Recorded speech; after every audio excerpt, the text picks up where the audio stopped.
Good morning, students. Welcome in the next lecture of Pharmaceutics 2, and you all know the chapter is additives in dosage form. Additives, as I have already discussed in the last lecture, these are non-drug components. So, in the continuity of last lecture, we are going to discuss the next additive, that is vehicle. Vehicle क्या होता है? What is the definition of vehicle? Vehicle may be described as the medium in which ingredients of a formulation are dissolved, suspended or dispersed for their easy administration and rapid pharmacological action. ये है vehicle की definition कि vehicle basically क्या होता है? vehicle होता है एक ऐसा medium जिसके अंदर हम अपनी जो ड्रग होती है और जो इंग्रेडिएंट्स होते हैं फॉर्मुलेशन के उनको हम डिसॉल्व करते हैं। अगर ड्रग सॉल्युबल है आप उसको डिसॉल्व करते हैं, ठीक है। अगर आपकी ड्रग सॉल्युबल नहीं है उसको आप सस्पेंड करते हैं या डिस्पर्स करते हैं। क्यों? ताकि आप अपनी फॉर्मुलेशन को पेशेंट को इजीली एडमिनिस्टर कर सको, ठीक है, इजीली एडमिनिस्टर कर सको और आपकी जो फॉर्मुलेशन है वो पेशेंट की बॉडी में जाके एकदम रैपिडली फार्माकोलॉजिकल एक्शन जो है ना शो करे, ठीक है। अपनी जो थेरेपेटिक एफिशिएंसी है वो जो फॉर्मुलेशन है वो रैपिडली शो करे। इसलिए जो वेहिकल है वो एक मीडियम होता है जिसके अंदर आप ड्रग को जहाँ डिसॉल्व करते हो, सस्पेंड करते हो, जहाँ डिस्पर्स करते हो। वेहिकल एक लूज टर्म है, सभी के लिए यूज हो सकती है, सॉलिड के लिए, लिक्विड के लिए, ठीक है, सेमी सॉलिड के लिए। तो जो लिक्विड के लिए जो है बेसिकली लिक्विड फॉर्मुलेशंस में जो वेहिकल है बेसिकली सॉल्वेंट के लिए वर्ड यूज हो रहा है कि जिसके अंदर आप सारा कुछ डिसॉल्व करते हो या सस्पेंड करते हो, ठीक है। तो वेहिकल जो होता है बेसिकली वो फॉर्मुलेशन की एक पर्टिकुलर जो है शेप देने के लिए, उसको एक प्रॉपर वर्क प्रोवाइड करने के लिए, ठीक है, और उसके लिए यूज होता है। लिक्विड फॉर्मुलेशन में जो वेहिकल है वो प्रॉपर वॉल्यूम को मेंटेन करने के लिए भी यूज होता है। तो कौन से जो व्हीकल्स हैं जो आप लिक्विड फॉर्मुलेशन में यूज करते हैं, तो सारे बड़े इजी हैं, आप लोगों ने यूज किए हुए हैं, आपको बेसिक उनका पता है। सबसे कॉमनली यूज इज वाटर। तो वाटर आप जानते हैं कि हमारी जो बॉडी है उसका इतना मैक्सिमम पोर्शन जो है वो वाटर का बना है। तो वाटर जो है सबसे कॉमनली यूज सॉल्वेंट इसलिए भी है कि वाटर हमारी बॉडी में जाके किसी भी तरह के मेटाबॉलिक रिएक्शन में इंटरफेयर नहीं करता है, हमारी बॉडी को कोई भी नुकसान नहीं करता है। सेकेंडली वाटर के अंदर बहुत सारी ड्रग्स होती हैं, सॉल्युबल होती हैं। तो जब हम वाटर की बात करेंगे तो वाटर का मतलब ये नहीं है कि आप सिंपल पोर्टेबल वाटर को हर प्रेपरेशन में यूज कर लीजिए, ऐसा नहीं होता। ओरल प्रेपरेशन में भी मोस्टली हमें प्योरीफाइड वाटर और डिस्टिल्ड वाटर ही यूज करना पड़ता है। आपने प्रैक्टिकल्स में हमेशा जो है प्योरीफाइड वाटर ही यूज किया है। अगर आपको पोर्टेबल वाटर यूज करना भी है तो आपको उसको पहले बॉयल करके उसको कूल करके यूज करना है, क्योंकि उसके अंदर volatile and non volatile impurities भी होती है और माइक्रो ऑर्गेनिज्म भी होते हैं। सेकेंड है एरोमेटिक वाटर। एरोमेटिक वाटर आपने फर्स्ट ईयर में प्रैक्टिकल्स किए हैं, आप जानते हैं these are clear saturated solutions of volatile substances. तो आपने जब एरोमेटिक वाटर के मिश्रण बनाए थे उनका मेन पर्पस क्या था? Flavouring agent. तो ये जो होते हैं एरोमेटिक वाटर वेहिकल के साथ फ्लेवरिंग एजेंट का पर्पस भी सॉल्व करते हैं और थोड़ी बहुत इनके अंदर थेरेपेटिक एफिशिएंसी भी होती है, ठीक है। For example camphor water combinative है, तो आपने पिछले साल जो बनाए थे chloroform water, camphor water, peppermint water, इसके अलावा डिल वाटर, सिनेमन वाटर, ये सारे जो है ये एरोमेटिक वाटर की क्लासिफिकेशन में आते हैं। Next is infusion. इन्फ्यूजन जो है कुछ इन्फ्यूजन जो होती हैं वो एज ए वेहिकल इसलिए भी यूज होती है कि उनके अंदर थोड़ा बहुत जो है थेरेपेटिक प्रॉपर्टी भी होती है, थोड़ा बहुत उनका जो थेरेपेटिक यूज भी होता है। तो इसके लिए जैसे कंपाउंड जेंशियल इन्फ्यूजन है, ऑरेंज पील इन्फ्यूजन है, सेनेगा इन्फ्यूजन है, क्लोव इन्फ्यूजन है, तो ये इन्फ्यूजन हम यूज करते हैं। Next is water for injection. अब आपने फर्स्ट ईयर में पूरा ये टॉपिक पढ़ा है वाटर फॉर इंजेक्शन कि जो वाटर हम इंजेक्शन के लिए यूज करते हैं यानी मेडिकल प्रिपरेशन के लिए यूज करते हैं। फर्स्ट तो है कि वो स्टरलाइट होना चाहिए, then free from micro organism और फ्री फ्रॉम पैथोजन होना चाहिए, ठीक है। तो ये जो वाटर होता है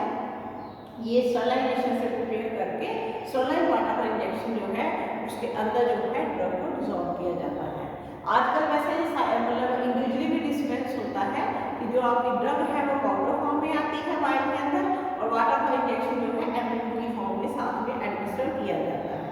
ठीक है, तो ये जो वाटर फॉल इंजेक्शन है ये भी सबसे अच्छा व्हीकल माना जाता है प्रेगनेंसी में, क्योंकि ये सबसे सेफ है, आपकी बॉडी को किसी भी तरह का कोई भी साइड इफेक्ट की कॉज नहीं करता है, इजी टू एडमिनिस्टर है। Next is alcohol. अल्कोहल भी आप जानते हैं most common solvent after water. ठीक है, अल्कोहल में सिर्फ इसकी जो कॉस्ट है वो एक इसका नेगेटिव पॉइंट है कि जो प्रेपरेशन है वो थोड़ी एक्सपेंसिव हो जाती है, अदरवाइज अल्कोहल में most of the drugs are solvent और बहुत अच्छा ये सॉल्वेंट माना जाता है। अल्कोहल की एक और बात है कि अगर आपने किसी प्रिपरेशन में मोर देन 20% अल्कोहल यूज किया है तो वो सेल्फ प्रिजर्वेटिव का काम करता है, आपको कोई एडिशनल प्रिजर्वेटिव उसके अंदर नहीं डालना पड़ता। तो हम बहुत सारे प्रिपरेशंस में हाइड्रोअल्कोहलिक व्हीकल यूज करते हैं, मींस वाटर और अल्कोहल का कॉम्बिनेशन यूज करते हैं। क्लियर प्रिपरेशन आपको मिलती है और ये जो प्रिपरेशन होती है बड़ी स्टेबल होती है, कोई एक्स्ट्रा प्रिजर्वेटिव आपको डालने की जरूरत नहीं होती है। ठीक है, उसके बाद नेक्स्ट है आपका ग्लिसरीन। ग्लिसरीन में आपने बहुत सारे प्रिपरेशन में सुना होगा कि ग्लिसरीन को हम एज व्हीकल यूज करते हैं। फॉर एग्जांपल हमने जो मोनोफिजिक के चैप्टर में हमने थ्रॉट पेस्ट पढ़े थे, तो यहाँ पे भी आपको विस्कस प्रिपरेशन बनानी है, वहाँ आप ग्लिसरीन को एज व्हीकल यूज करते हैं। तो ग्लिसरीन जो है बहुत अच्छा सॉल्वेंट मानी जाती है, इसका एग्रीएबल टेस्ट होता है। किसी भी प्रिपरेशन को अगर आपने विस्कोसिटी देनी है तो आप ग्लिसरीन को यूज करते हो, क्योंकि वो जो प्रिपरेशन जैसे थ्रॉट पेस्ट है तो उसमें क्या है कि आप चाहते हो कि आपकी जो प्रिपरेशन है वो थ्रॉट की म्यूकस मेम्ब्रेन के कांटेक्ट में मैक्सिमम टाइम तक रहे, इसलिए हम ग्लिसरीन को वहाँ पे यूज करते हैं एज व्हीकल। जो एक्सटर्नल प्रिपरेशंस होती हैं जैसे क्रीम्स हैं, ऑइंटमेंट हैं, जेलीज हैं, उनमें भी ग्लिसरीन डाली जाती है। उनमें ग्लिसरीन क्यों डाली जाती है? एज प्रोटेक्टेंट डाली जाती है हाइड्रोस्कोपिक नेचर की वजह से। ये स्किन का जो मॉइस्चर का लेवल है उसको मेंटेन करने में हेल्प करती है। Next is propylene glycol. Propylene glycol भी ग्लिसरीन की तरह ही मिलता जुलता है, ये भी ग्लिसरीन की जगह कई बार सब्स्टिट्यूट का काम भी करता है। वाटर के साथ जो प्रोपिलीन ग्लाइकोल है ये मिसिबल होता है एसीटोन के साथ और क्लोरोफॉर्म के साथ। ठीक है, बहुत सारे वॉलेटाइल ऑयल्स भी अपने अंदर डिसॉल्व कर लेता है, बट फिक्स्ड ऑयल जो होते हैं वो इसके अंदर डिसॉल्व नहीं होते हैं। उसके बाद आते हैं ऑयल्स। ऑयल्स में आपके जो है मेन ऑयल्स कहाँ से मिलते हैं? आपको वेजिटेबल किंगडम से मिलते हैं, प्लांट से मिलते हैं। कुछ एनिमल ऑयल, एनिमल ऑयल में जो ऑयल एंड फैट में हम हमेशा लार्ड की बात करते हैं, जो आजकल आउटडेटेड हो चुका है, लार्ड आजकल यूज नहीं हो रहा क्योंकि इसकी रेंसिडिटी की प्रॉब्लम आती है। तो मेन जो पहले से काफ़ी टाइम से वेजिटेबल ऑयल जो है वो यूज होते आ रहे हैं, बहुत सारे फिक्स ऑयल जो हमें वेजिटेबल ओरिजिन से मिलते हैं। ठीक है, कैस्टर ऑयल हो गया, cottonseed oil, corn oil, but धीरे धीरे क्या हुआ कि इनका जो यूज है डिस्करेज होना स्टार्ट हो गया है। उसका रीजन है rancidity, means oxidative degradation of the oil. ठीक है, इसकी जगह आजकल जो है मिनरल ऑयल जो है वो प्रेफर किए जा रहे हैं, और मिनरल ऑयल जो है उसमें जैसे लिक्विड पैराफिन है, ठीक है, हार्ड पैराफिन, मिनरल ऑयल में लिक्विड पैराफिन जिसको हम व्हाइट मिनरल ऑयल भी बोलते हैं। तो इनमें क्या है कि स्टेबिलिटी की प्रॉब्लम नहीं आती है, ऑर्डरलेस होते हैं, टेस्टलेस होते हैं। तो एक्सटर्नल प्रिपरेशन में हम पैराफिन्स को यूज कर रहे हैं, बट हम जो है पेरेंटल प्रिपरेशन में अगर किसी ड्रग को डिसॉल्व करना है तो वहाँ हम मिनरल ऑयल नहीं यूज कर सकते। उसका रीजन ये है कि जो पैराफिन है इनको मेटाबॉलाइज करने के लिए हमारी बॉडी में कोई भी एंजाइम नहीं है। ठीक है, तो ये हमारी बॉडी में मेटाबॉलाइज नहीं होते हैं और इवन कई बार ये ट्यूमर भी कॉज करते हैं, इसलिए इनको हम सिर्फ एक्सटर्नल प्रिपरेशन में ही यूज करते हैं, पेरेंटल में नहीं, क्योंकि ये टिश्यूज के अंदर जाके एब्जॉर्ब नहीं होते हैं।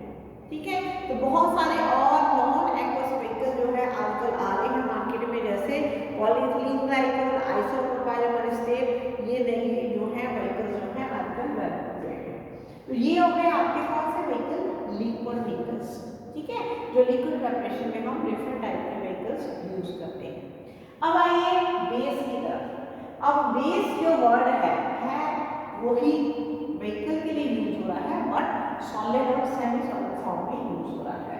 तो base term is used for semi-solid or solid substances in which drug is incorporated either to increase bulk or give particular shape to dosage form.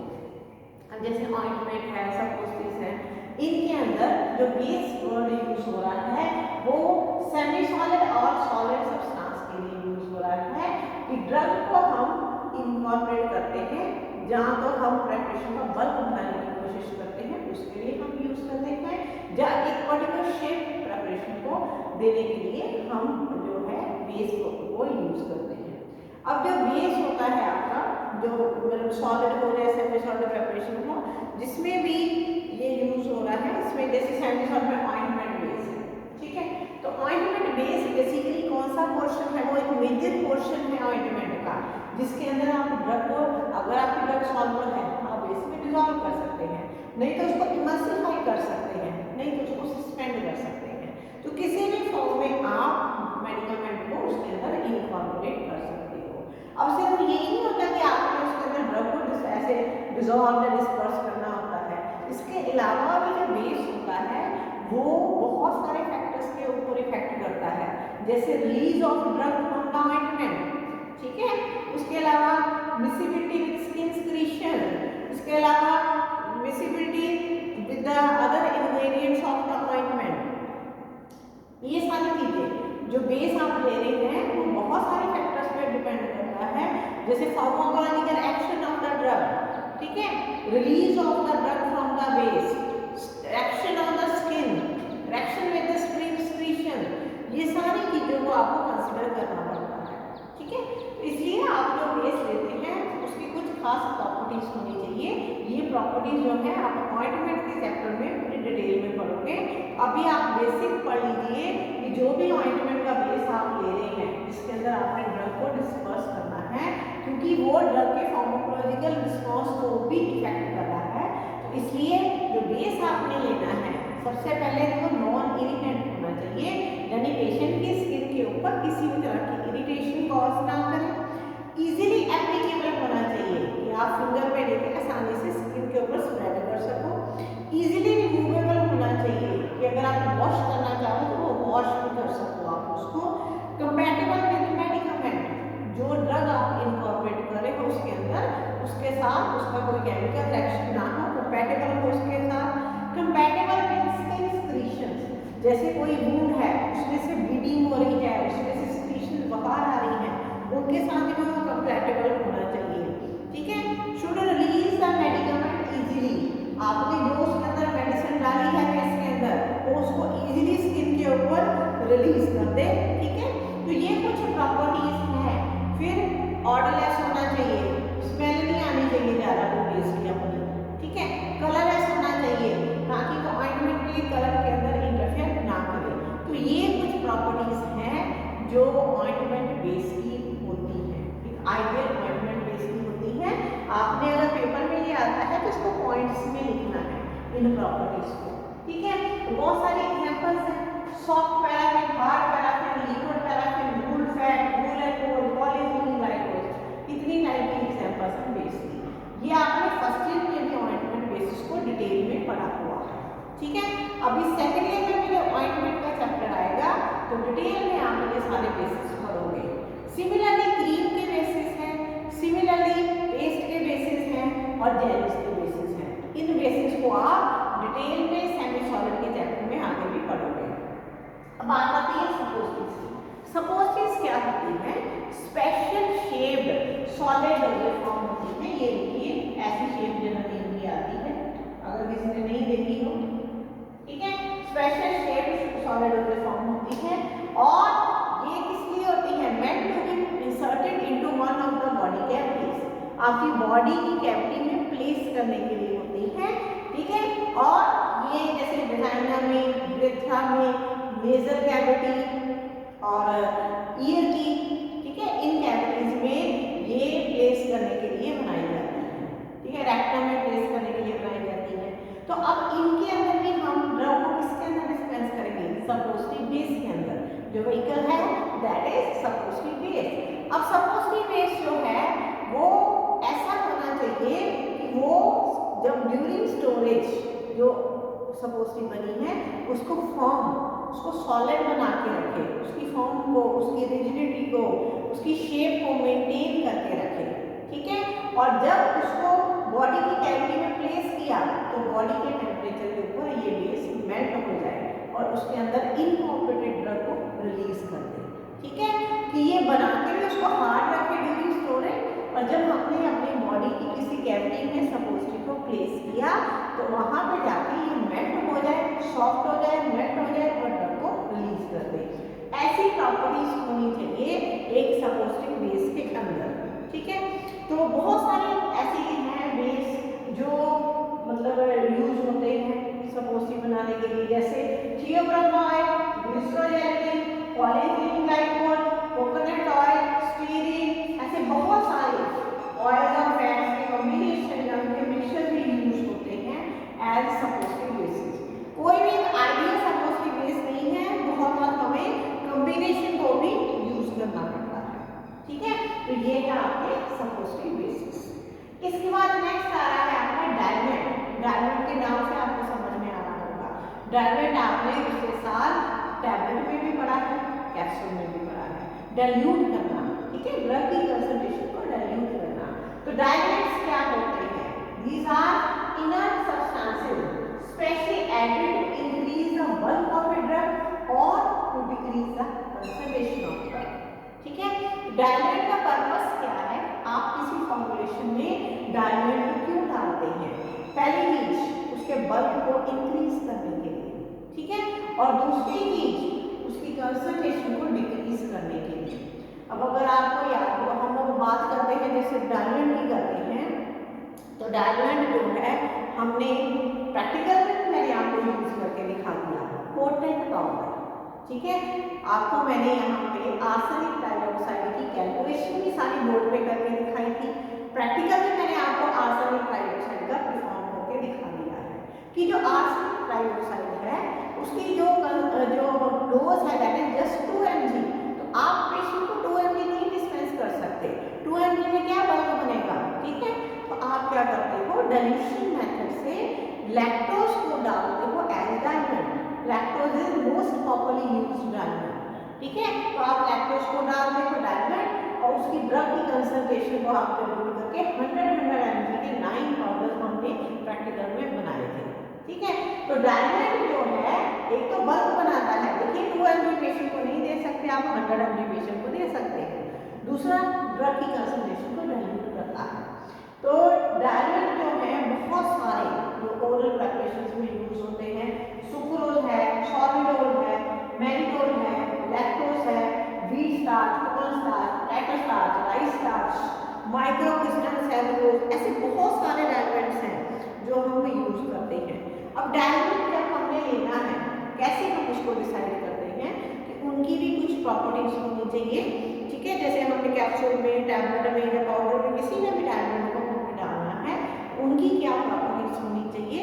First क्या है, इनर्ट होने चाहिए, नॉन लैक्टिक। वो ड्रग के साथ जो आपने ड्रग डाली है फॉर्मुलेशन में, जहाँ उसके किसी और कंपोनेंट के साथ और इंग्रेडिएंट के साथ रिएक्ट ना करे।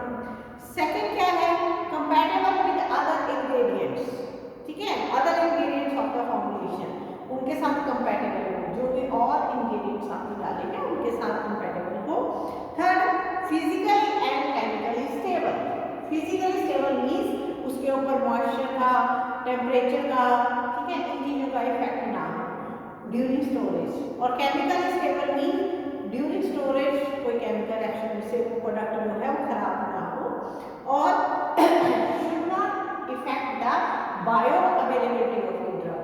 ड्रग की जो बायो अवेलेबिलिटी है means how much of the drug is available in the biological system, कितनी ड्रग डिजॉल्व हुई है, कितनी डिसोल्यूशन हुई है ड्रग की बायोलॉजिकल सिस्टम में, वो कितनी अवेलेबल है, उसके ऊपर भी डाइल्यूएंट का कोई भी इफेक्ट नहीं होना चाहिए।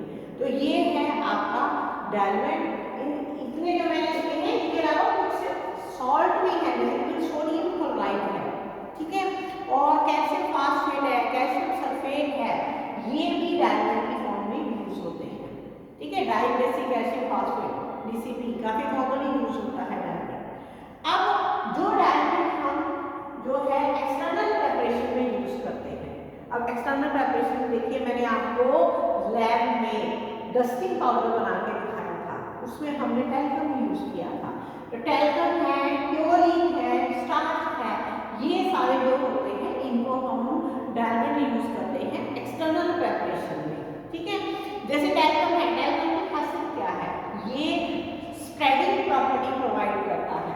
जो आपके डस्टिंग पाउडर है उसको ये स्प्रेडिंग प्रॉपर्टी प्रोवाइड करता है। तो जो एक्सटर्नल प्रेपरेशन में आप डायरेक्टली यूज करते हैं उनकी भी वही सारी बेसिक प्रॉपर्टीज होनी चाहिए कि इनर्ट होने चाहिए, फिजिकली केमिकल स्टेबल होने चाहिए, जो बाकी इंग्रेडिएंट्स हैं उनके साथ कंपैटिबल होने चाहिए, ठीक है। इसके अलावा जैसे टैल्कम वगैरह है, इनके अंदर मैंने आपको पहले भी बताया था कि क्लॉस्ट्रिडियम टेट्राइड, क्लॉस्ट्रिडियम वेल्ची, इनके माइक्रो ऑर्गेनिज्म होते हैं। तो आपको क्या करना पड़ता है, इनको यूज करने से पहले आपको इनको स्टरलाइज करना पड़ता है 160 डिग्री और 1 आवर, ठीक है। तो ये है आपका टॉपिक डायरेक्ट। Thank you.